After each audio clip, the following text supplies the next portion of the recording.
Hello all my dear student, कैसे हो आप सब लोग। तो हम लोगों ने स्टैटिस्टिक्स का ऑलरेडी पहला क्लास पढ़ रखा है। आज हम लोग सेकंड क्लास कंटिन्यू करने जा रहे हैं और उसमें पढ़ेंगे मीडियन और मोड के बारे में और उनके बीच का रिलेशन। तो सारी क्लास आपकी इसी पे बेस्ड है। जिन बच्चों ने हमारे चैनल को सब्सक्राइब नहीं किया है वो प्लीज़ सब्सक्राइब कर लें और ज़्यादा से ज़्यादा बच्चों को शेयर करें। तो बच्चों देखो, मीडियन क्या होता है। मीन ऑलरेडी हम लोग पढ़ लिए हैं, सारी इन्फॉर्मेशन मीडियन के अबाउट हमने बता दिया था आपको लास्ट क्लास में। मीन के अबाउट मीडियन क्या होता है बच्चों कि जब हम अपने डेटा को इंक्रीजिंग या डिक्रीजिंग ऑर्डर में लिखते हैं तो जो सेंटर पे आता है ना उसको कहते हैं मीडियन। तो आप कह सकते हो, हमने डेफिनेशन वैसे ऑलरेडी लिख रखा है, the median of a series is the value of middle term of the series when value are written in ascending और डिसेंडिंग ऑर्डर। मतलब इंक्रीजिंग ऑर्डर में आप वेरिएबल्स को लिख दीजिए या डिक्रीजिंग ऑर्डर में लिख दीजिए और जो सेंटर में है उसको पिक कर लीजिए। आप कह सकते हो ये कि सर जैसे 11 अगर वैल्यूज़ हैं तो बीचों बीच हमें छठी वैल्यूज़ तो मिल जाएगी, लेकिन अगर 10 हुई तो क्या हुआ। तो फिर 10 के केस में बच्चों जो पांचवा और छठा वैल्यूज़ होता है ना उसका एवरेज ले लेते हैं। ये डेफिनीसन है। जैसे मान लीजिए कि आपको हमने 3 तरह के डेटा बताए थे, तो उसको ध्यान रखिएगा। जो पहला है आपका अनग्रुप डेटा। अनग्रुप्ड और ग्रुप दोनों के लिए सेम होता है आपका अनग्रुप्ड, और ये वैल्यूज़ ऑलरेडी लिखी हुई हैं x1 less than x2 less than x3 up to less than xn। तो आपका जो मीडियन का फॉर्मूला होगा, मीडियन का, this is n plus 1/2th observation. और ये तब करेंगे जब आपका n की वैल्यू ऑड हो जाए, n इज़ ऑड। जैसे मैंने कहा कि इंक्रीजिंग ऑर्डर में आपने लिख दिया, आप डिक्रीजिंग ऑर्डर में भी लिख सकते हैं, वैसे हम लोग इंक्रीजिंग ऑर्डर प्रेफर करेंगे। तो इसमें 11 लिखे हैं तो छठा ऑब्जर्वेशन, और 1/2 ऑफ या मीन ऑफ लिख सकते हो, n/2th observation plus n/2 plus 1th observation. ये ध्यान रखना, ये ऑब्जर्वेशन है व्हेन n इज़ इवन। जैसे मान लीजिए कि इस तरह से एक सिंपल सा एग्जांपल हम आपको समझाते हैं। कोई वेरिएबल दिया है, जैसे 2 है, 4 है, 6 है, 8, 10 और ये 12। तो अब इसका हमें मीडियन निकालना है। तो ये ऑलरेडी इंक्रीजिंग ऑर्डर में लिखा है, तो आपको इन दोनों का एवरेज निकालना होगा, क्योंकि नंबर ऑफ ऑब्जर्वेशन क्या है 6। तो 6 + 8 होल डिवाइडेड बाई 2, तो ये कितना आ जाएगा आपका 7 के इक्वल। यही काम करना है आपका इंक्रीजिंग ऑर्डर में लिख के, और सिंपली बीच वालों को एवरेज ले लेना है। अगर डिस्क्रीट फ्रीक्वेंसी डेटा है तो उसमें क्या होगा कि इंक्रीजिंग ऑर्डर में लिखेंगे तो कुछ कंटिन्यूएशन में फिर बड़ा होगा, फिर कंटिन्यूएशन, तो उसमें भी हमें सेंट्रल वैल्यूज़ ही पिक करनी होती हैं। और सेंट्रल वैल्यूज़ मतलब कि अगर n की वैल्यू इवन है तो आपको एवरेज लेना होगा, और n की वैल्यू अगर ऑड है तो डायरेक्टली एक ऑब्जर्वेशन की वैल्यू लिखनी होगी। तो ये रहा आपका अनग्रुप के लिए, और ग्रुप के लिए भी एग्जैक्टली सिमिलर होता है। अब हम लोग देखते हैं कि ये कॉन्टीन्यूअस फ्रीक्वेंसी डिस्ट्रीब्यूशन में क्या करते हैं। तो देखो बच्चों, हमने क्या कर रखा है, कॉन्टीन्यूअस फ्रीक्वेंसी को समझाने के लिए मैंने क्वेश्चन ही लिख रखा है। तो इसका एक फार्मूला होता है, और वो फार्मूला क्या है देखिएगा यहाँ पे। जैसे कि सबसे पहले यहाँ पे लिखते हैं क्लास, मैं क्वेश्चन के माध्यम से ही समझा देता हूँ। फिर ये है फ्रीक्वेंसी, उसके बाद हम लोग एक होता है कम्युलेटिव फ्रीक्वेंसी, कुमुलेटिव फ्रीक्वेंसी जिसको कहते हैं CF शॉर्ट फॉर्म में। और ये क्या होता है कि आपको स्टार्टिंग से नंबर ऑफ़ ऑब्जर्वेशन काउंट करना होता है। जैसे मैं एक एक करके बताऊंगा आपको, जैसे 0 से 10, 10 से 20, 20 से 30, 30 से 40। एक बार मैं क्वेश्चन ही लिख देता हूँ, ये 30 से 40 है, और फिर 40 से 50 है। क्लियर। तो अब हम लोग क्या करेंगे, अभी तक तो क्वेश्चन ही टाइप कर रहे हैं, 8, 30, 40, उसके बाद कौन है 12, 20, सॉरी 12 और फिर 10 है।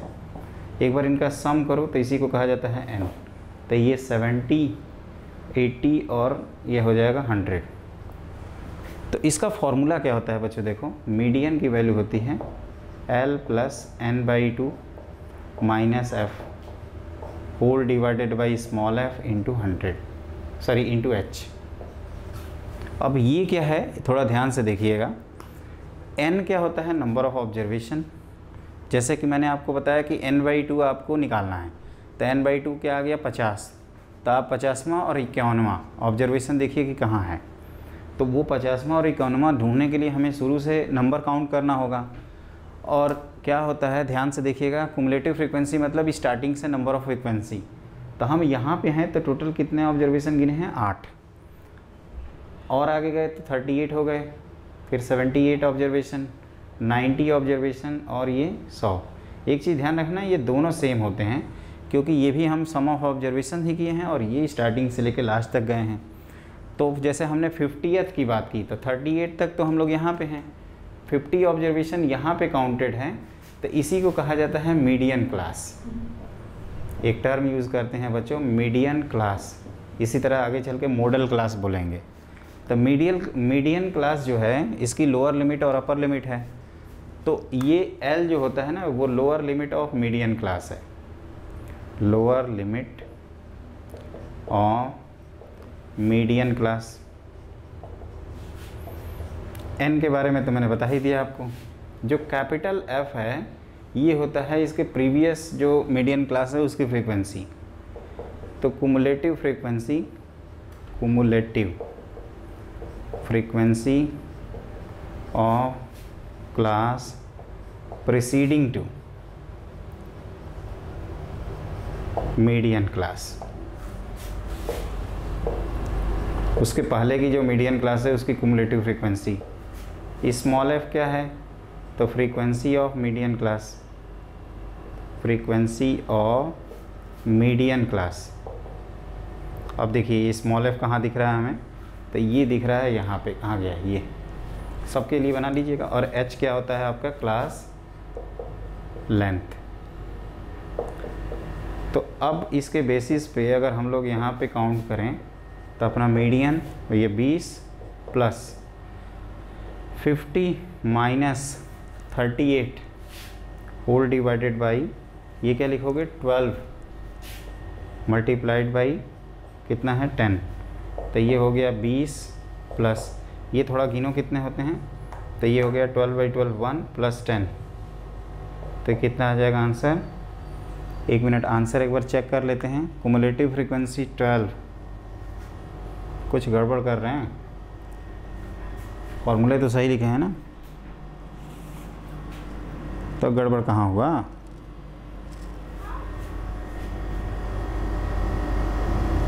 ओहो, आई एम रियली सॉरी, ये जो गड़बड़ कर दिया ना, मीडियन क्लास यहाँ है तो उसकी फ्रीक्वेंसी, इसलिए कहते हैं, लेकिन फ्रीक्वेंसी ऑफ मीडियन क्लास, तो ये बच्चों 40 होगा। I am really very sorry.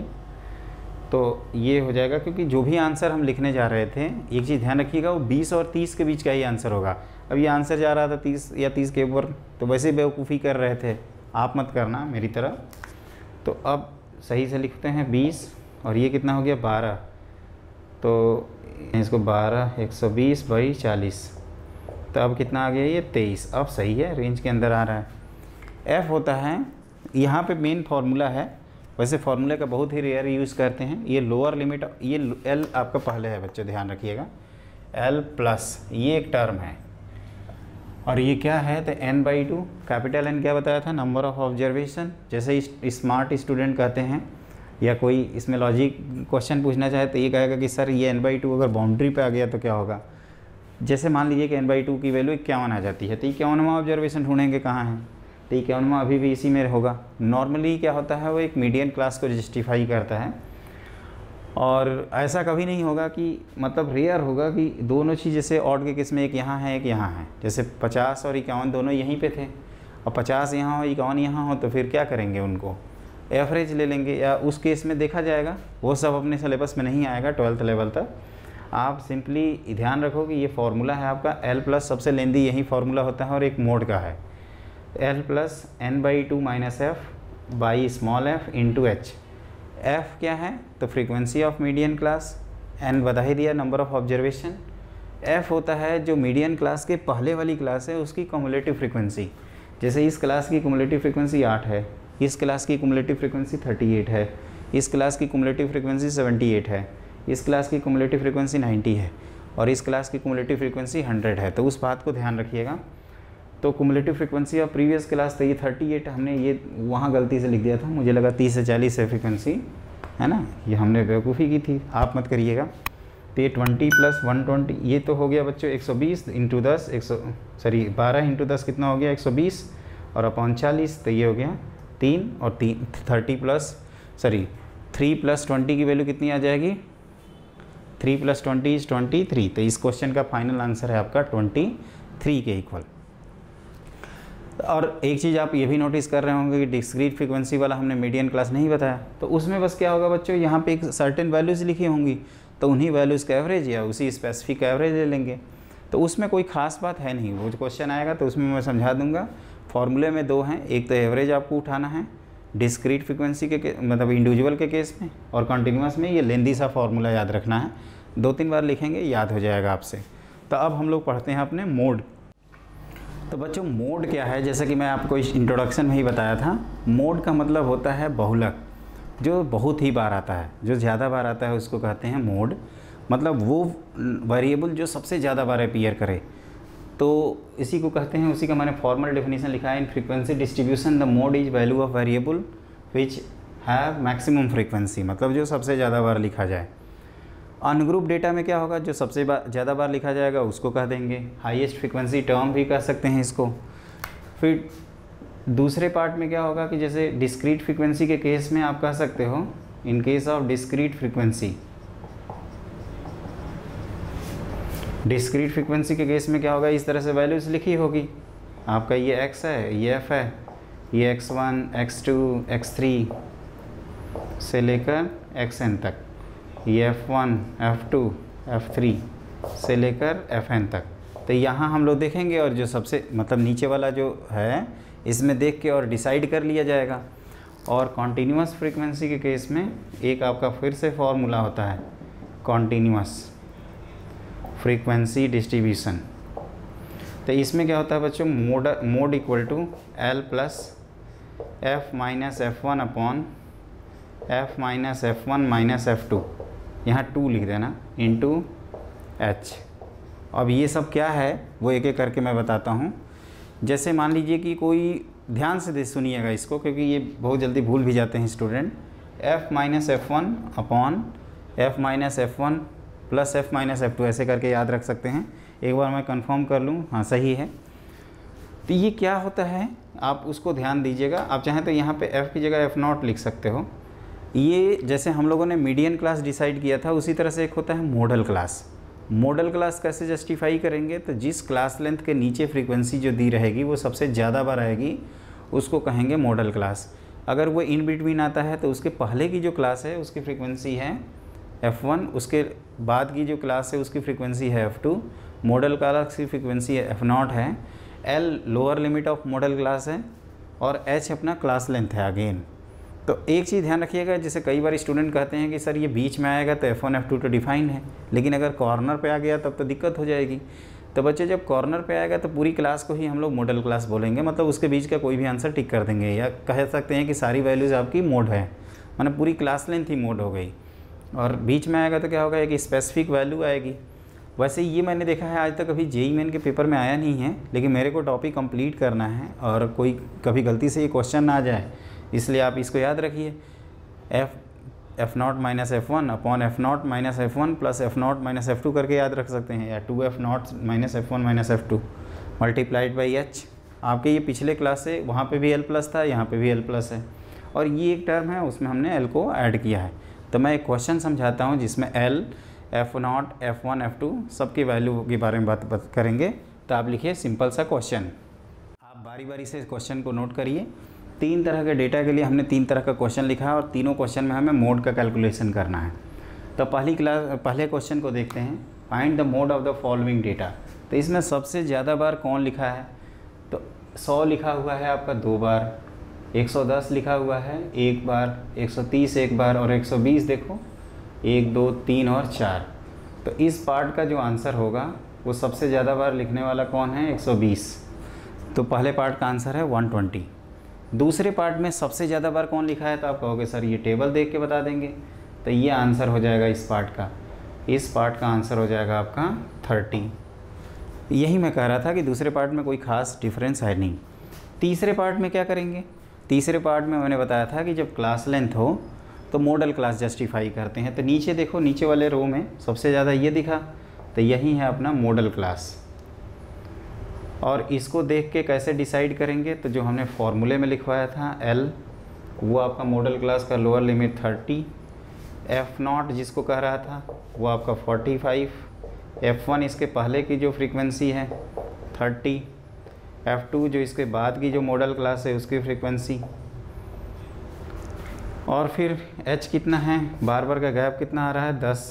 तो आप फॉर्मूला लगा दीजिए, M0 इक्वल टू क्या लिखा था आपने, L plus F0 minus F1 whole divided by F0 minus F1 plus F0 minus F2। इस तरह से याद करना सिंपल होता है, इंटू H। तो लिखो L प्लस L मतलब अब तो वैल्यू लिख सकते हैं ना 30, प्लस F0 मतलब 45 माइनस 30, तो 45 माइनस 30 होल डिवाइड बाई 45 का double 90 minus 30 minus 35 into 100, sorry 100। तो ये हो गया 30 और ये क्या था 15 150, ये 15 150 हो गया, और ये कितने हो गए 60, 125 सॉरी 25 आएगा। तो ये 30 प्लस 6 विच इज़ 36, और 36 देखिएगा उसी के बीच का आंसर रहेगा। 36 इज़ लाइज बिटवीन 30 to 40। तो ये आपको याद रखना है। इंडिविजुअल में जो सबसे ज़्यादा बार लिखा जाए, डिस्क्रीट फ्रीक्वेंसी डिस्ट्रीब्यूशन में नीचे का फ्रीक्वेंसी देख कर डिसाइड कर लेंगे, और वैल्यू को बताते हैं मोड। और यहाँ पे एक फार्मूला लगाते हैं जिसको हमने सिंपल सा बताया। हाँ, यही मैं कह रहा था कि यहाँ पे आया है तो F1 F2 डिफाइंड है। अगर आपका इंड में रहता तो पूरा 60 से 70 तक आंसर कर देते। मान लीजिए यहाँ पे 100 लिख दिए तो हाईएस्ट फ्रिक्वेंसी में F1 तो डिफाइंड होगा, F2 डिफाइंड ही नहीं होगा। तो आपका 60 से 70 के बीच में कोई भी वैल्यूज़ लिख सकते हैं। वैसे एग्जामिनेशन हॉल में बच्चों याद रखना, ये जो मॉडल क्लास है वो बीच में ही आता है, जिससे हम लोग आसानी से फॉर्मूला अपना लगा सकें। तो इस तरह से हमने आपका कंप्लीट कर दिया मोड। अब हम लोग लिखते हैं relation between mean, median and mode. तो आप हेडिंग लिखो, relation between mean, median and mode. तो देखिए बच्चों, आपने हेडिंग लिखा है relation between mean, median and mode. तो हम ऑलरेडी पहले से ही बता देते हैं। देखिए, दो तरह के डिस्ट्रीब्यूशन होते हैं, पहले सुन लीजिए फिर आराम से नोट कर लीजिएगा, हम आपको पूरा टाइम देंगे। एक होता है सिमेट्रिक डिस्ट्रीब्यूशन और एक होता है एसिमेट्रिक या स्क्यू सिमेट्रिक कह सकते हैं, उसको नॉन सिमेट्रिक भी कह सकते हैं। तो जो सिमेट्रिक डिस्ट्रीब्यूशन होते हैं जिसमें मीन, मीडियन, मोड तीनों की वैल्यू क्या होती है, सेम होती है। जैसे सिमेट्रिक डिस्ट्रीब्यूशन आपका टर्म दिख जाए तो आप मीन, मीडियन, मोड को इक्वल कर देना।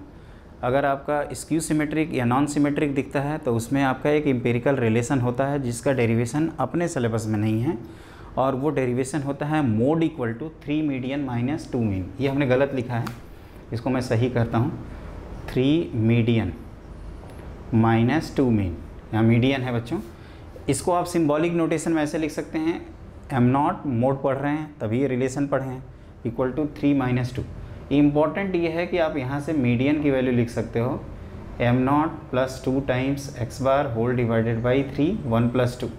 तो ये एक सेक्शन फार्मूले से रिलेट हो जाएगा, ये x बार है, और section formula of internal division जो कि हम लोग straight line, complex number, vector 3D में पढ़ते हैं। और इसका मतलब ये हो गया इंटरनल डिवीजन का मतलब कि मोड, और मतलब आप कह सकते हो कि जो पहला हम लोगों ने टॉपिक पढ़ा मीन और जो लास्ट टॉपिक पढ़ा मोड, उन दोनों के बीच में कौन आ रहा है, मीडियन आ रहा है। वो हमेशा उसके बीच में लाई करेगा, मतलब पहला और तीसरे टॉपिक के बीच में। तो median is always lies between mean and mode, ये पॉइंट ध्यान रखिएगा। और वो फॉर्मूला कैसे आएगा, इससे आसान है कि आप इसको याद रखें, 3 मीडियन माइनस 2 मीन। तो वहीं हमने mode equal to 3 capital M minus 2 times x bar. 3 में से 2 सब्ट्रैक्ट कर रहे हैं तो 3 बड़ा है 2 छोटा है, तो छोटे वाले के साथ M और x बार में x बार हम लोगों को सिंपल सा ऐसे रिलेट कर सकते हैं मेमोराइज़ करने के पॉइंट ऑफ व्यू से।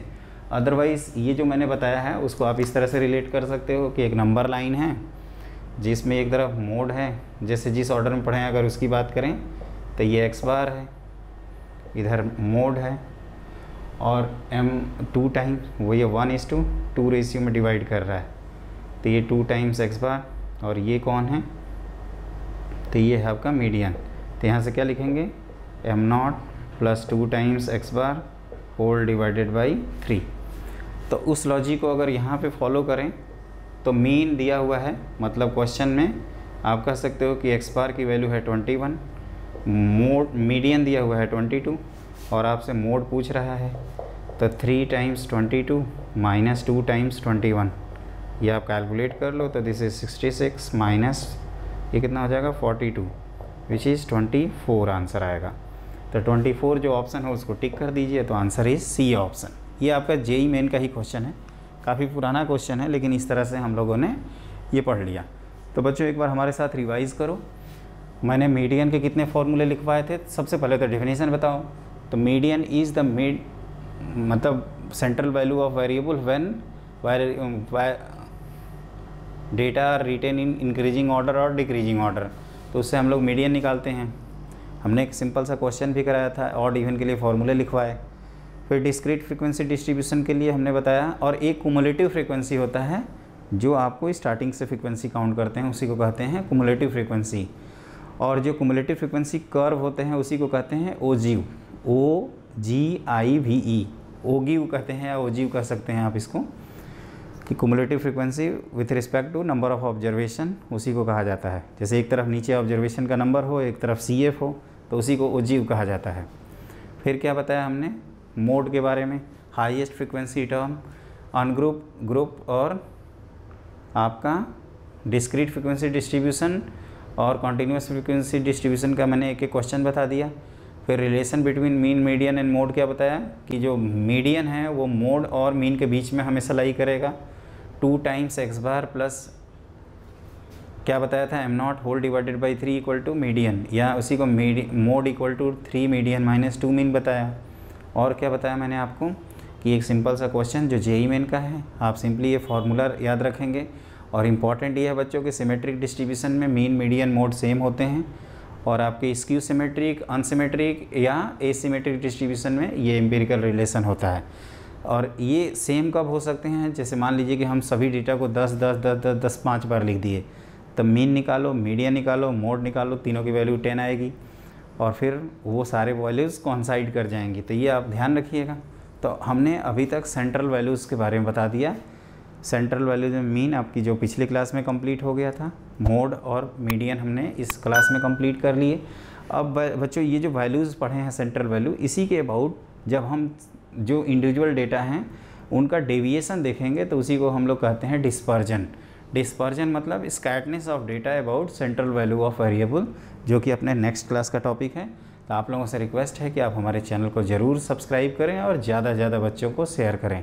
आज की क्लास के लिए बस इतना ही। अगली क्लास में हम लोग डिस्पर्जन से स्टार्ट करेंगे, और फिर डिस्पर्जन में mean deviation, range, standard deviation, जो कि एक इम्पॉर्टेंट सेक्शन है जेई मेन का, वो सारी चीज़ें हम लोग पढ़ेंगे। Have a good day.